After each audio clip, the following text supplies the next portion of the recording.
Hi, good morning. Sure everybody knows me. I'm Noronha. I'm CTO of Cobalt Digital and also the president of RIST Forum. After that nice introduction by Rick, I'm going to talk about the RIST program selection, which is the latest TR we have. So I gave a talk last year about some other TR, and I used the exact same slide for agenda. We start with a problem definition. I'm going to do a quick RIST TR status, which I don't need anymore because Rick's done it. And then we're going to go have a technical discussion. And since this is used somewhere, we're going to do some example use cases. All right. What's the problem here that we're trying to solve?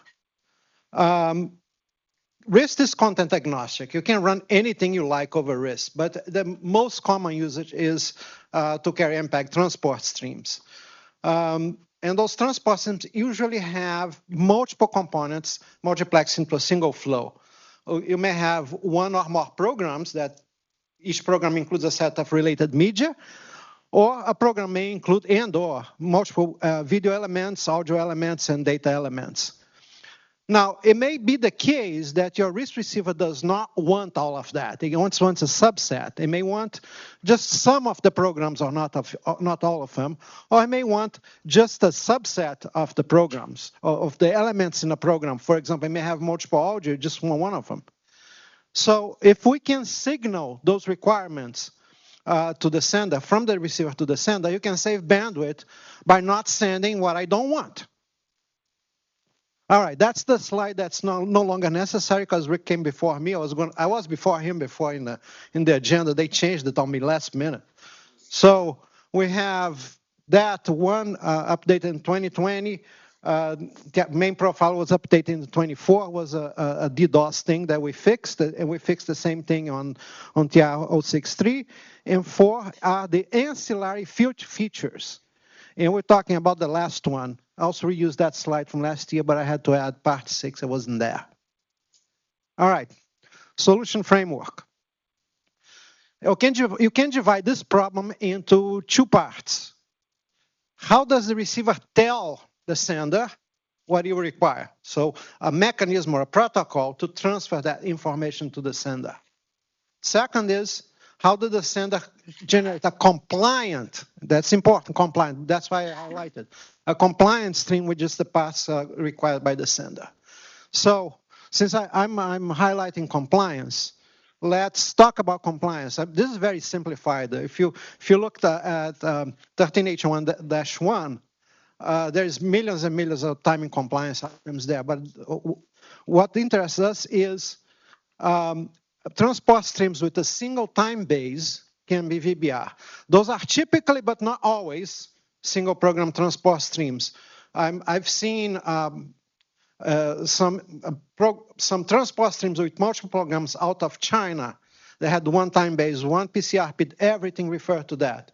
So that's, most of the cases is SPTS, but not always.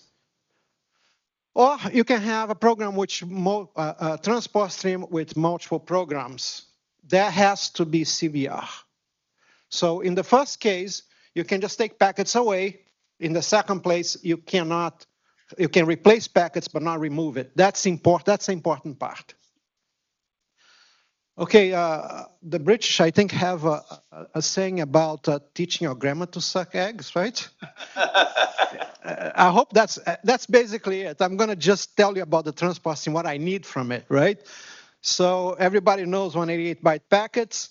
You have a PID, and the ones that I'm interested now here are the program allocation table, the conditional access table, the pet and the cat. There's no dog, and there's the null packets.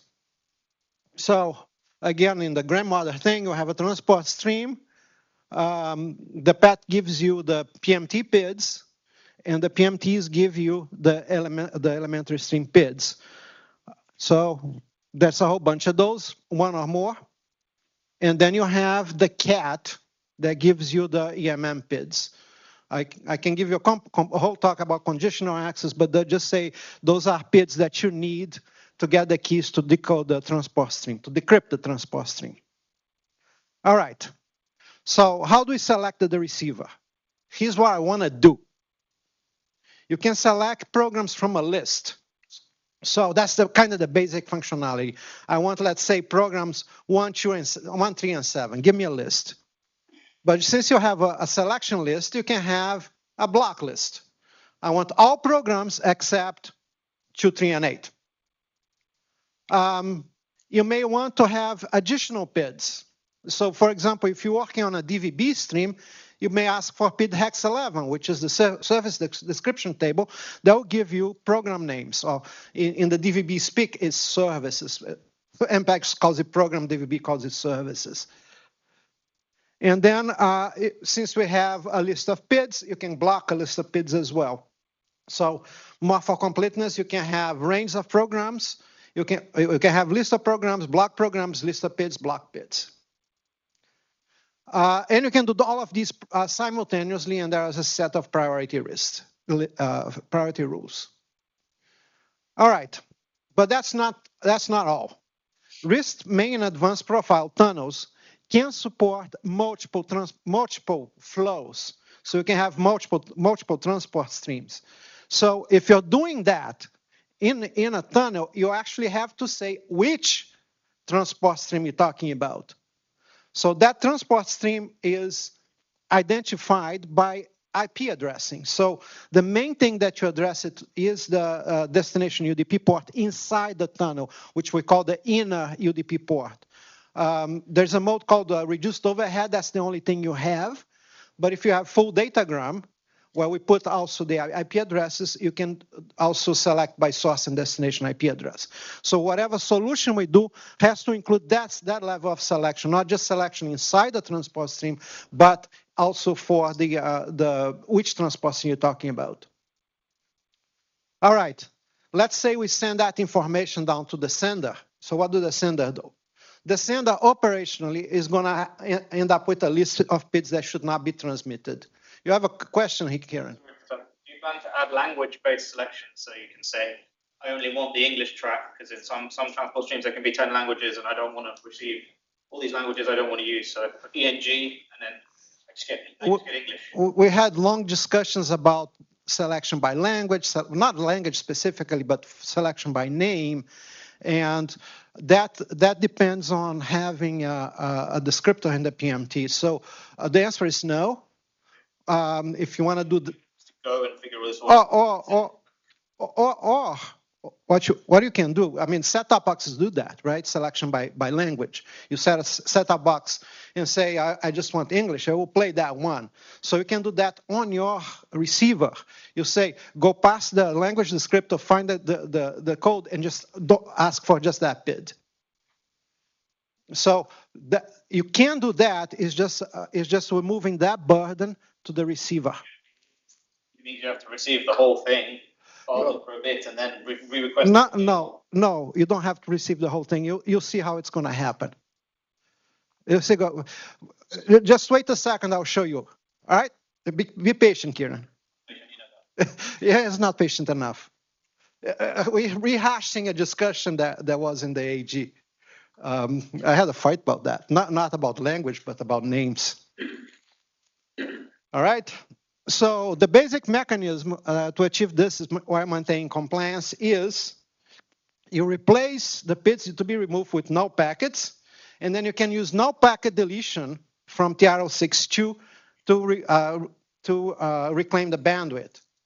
And then on the other side, the receiver can reinsert the null packets, possibly recreating a CBR streams.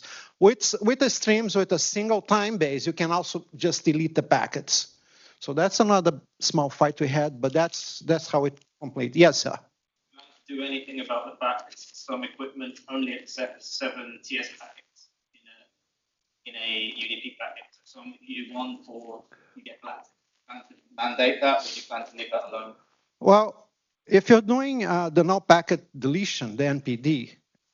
If you were not doing null packet, if you're doing VBR, some only accept VBR in a certain way.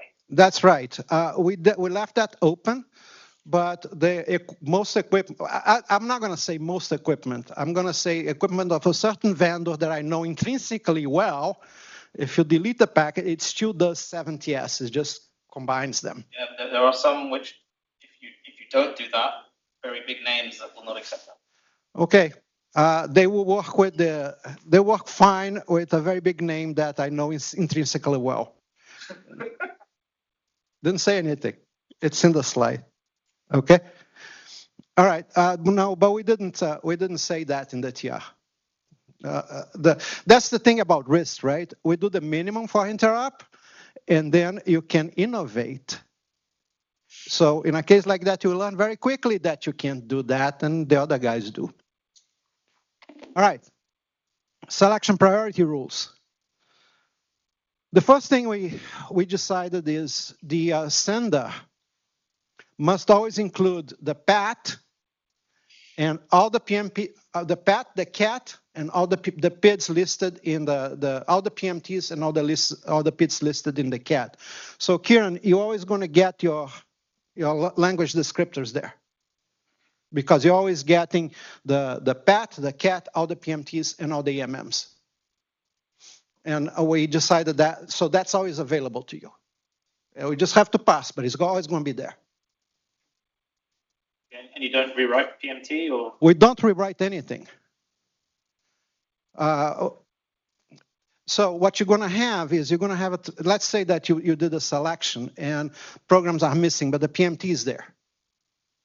So yes, and you're going to say that's a small violation, but that's how we decided to do it, because everything then is available to you, and you know what's there, and you can just switch it. You're going to give me more grief, or are you good with that? He's not good with that, but he's going to stop giving me grief. Yeah, those are, rewriting the PMT is, then rewriting the PAT to remove those things could creates a fully compliant stream, but then you lost information. So we decided to leave the information there. Which it can be risky. Yeah. Okay, so priority rules. At the program and PID levels, if a PID is listed both in the selection list and the block list, it is included in the transmission. So selection takes priority. So if you say, I want this range, but I don't want that range, something in both ranges is sent. And that's an arbitrary choice. Now, if a PID is selected in the PMT of a program, but it's explicitly blocked, then it's blocked. That's the more granular choice takes priority. That allows you to get rid of, let's say, a language PID that you don't want.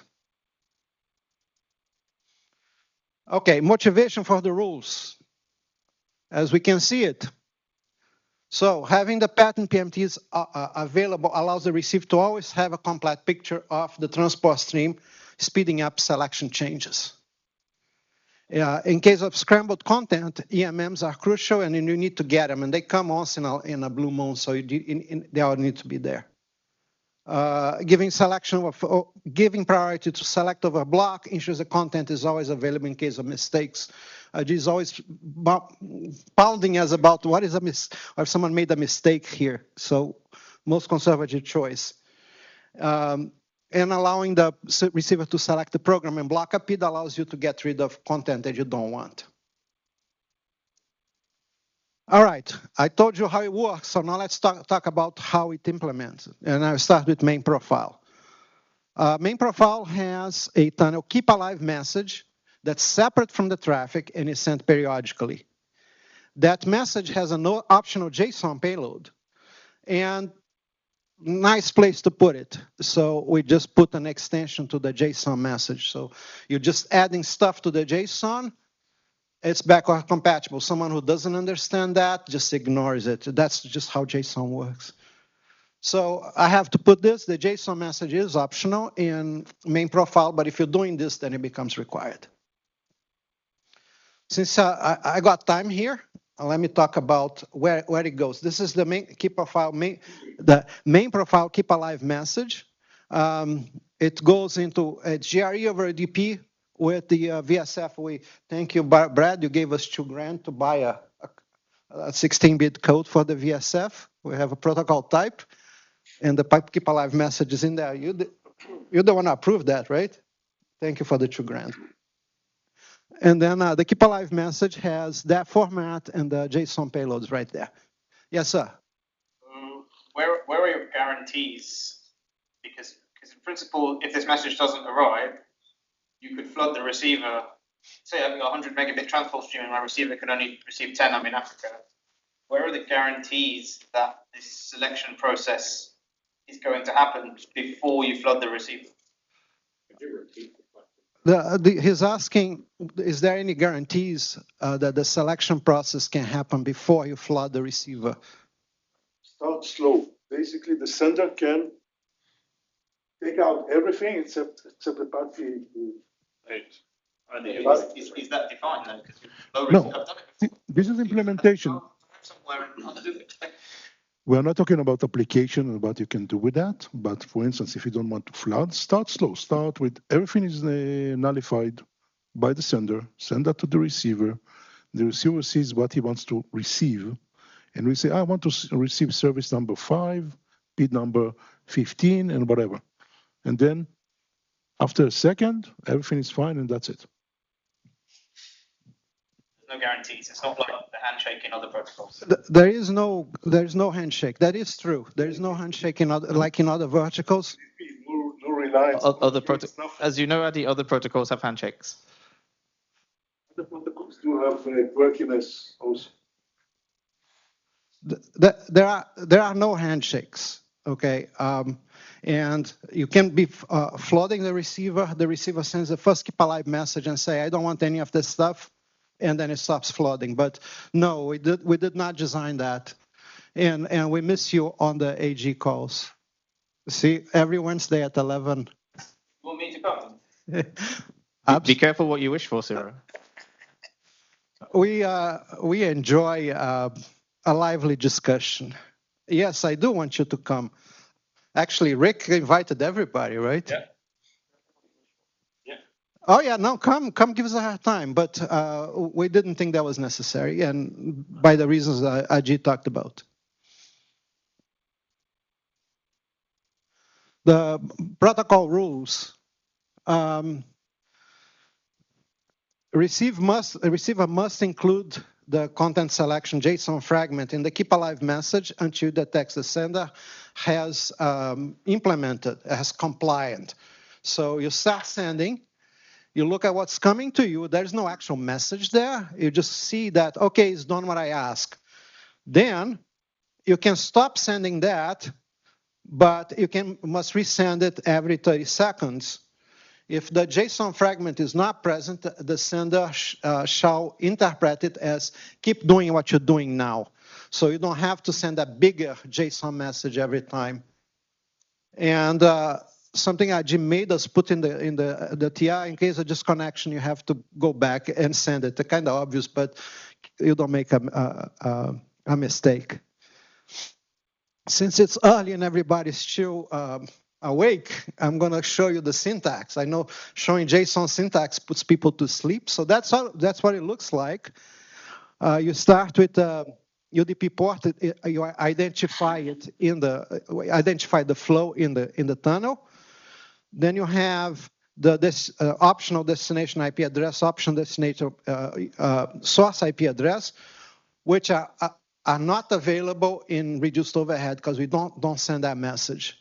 Then you have a list of programs by program number. Then you have a list of PIDs with range support. And there's two religions about PIDs. The one religion that says it goes in hex, another goes in decimal. You can use both here. We subscribe to both. We have multiple faiths here. Then you have blocked programs and blocked PIDs with the same rules. And then here you have another flow in the same tunnel. So we just put as many of this as you have flows. Advanced profile support. So I've been talking about main profile. So let's talk about how do you do that in advanced profile. You don't do this in simple profile. So advanced profile has a control channel, separate control channel, and with a encapsulation already defined for main profile keep alive message. So, and that is mandatory in advanced profile. So just use that. It's already there. Don't have to invent anything. Now, the thing with the advanced profile, it has multiple types of stream encapsulation. So you have choices there. You can just encapsulate the main profile packet, which is called type 8, or you can directly encapsulate reduced overhead, which is type 3.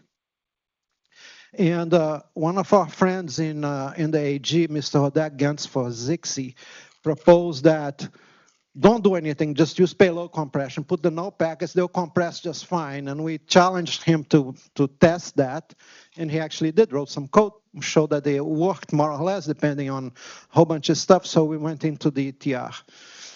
And there's a fourth method that I thought about, it's not in the TR, but maybe we're gonna do a revision, put it in, which is, there's a direct payload type 5 with RTP headers, so you can do NPD directly on NPD. So maybe we'll add that to the TR. You can do a direct payload with NPD. That's a RFC 2250 encapsulation directly into the main advanced profile. Okay, I have 2 application scenarios. This first one is actually from my own personal experience, where we had a program. It was actually a music video. I have this transport stream. I just can't give it to you because it's from a customer, where it has 2 audio PIDs. One is encoded in AAC, one is encoded in Dolby. And it actually has a SCSI-35 PID as well. So this particular customer only wanted the AAC audio. They didn't want to pay for the Dolby license. So this is how you do it. You say, I want program number 1. I add PID hex 11 because I want a program name as an SDT, and I don't want the PID hex 211 because I just want the other one. So that's what you do. And then the sender will send those PIDs, I color-coded them for you, and replace PID 211 with no packets. So that's an actual stream from an actual customer. Application scenario 2, network feed. This is what Rick Ackerman told us to do, and we normally listen to him. I started with a satellite, but you have a network feed that I arbitrarily called News West and Sports West, News East, Sports East, and Channel 5 special events like the VP debate that everybody wants to see, or not, I don't know. Then you have the internet. You have the West head end, and West only wants the West stuff. So you ask for 1, 2, and 5, because everybody wants to see the special event, and the East head end wants 3, 4, and 5, because again, everybody wants to see the special event. So that's the case. I mean, you can ask me why don't you send it to satellite, but sometimes you can't. There's a hybrid sat stuff. We're working on the hybrid satellite, and this came as a side effect of the hybrid satellite, and we published it first because it stands on its own. And that's my presentation. Kieran, do you want to ask anything else? Now he's coding now. He gave up on me. Any other questions? All right. They're all astounded. Thank you very much.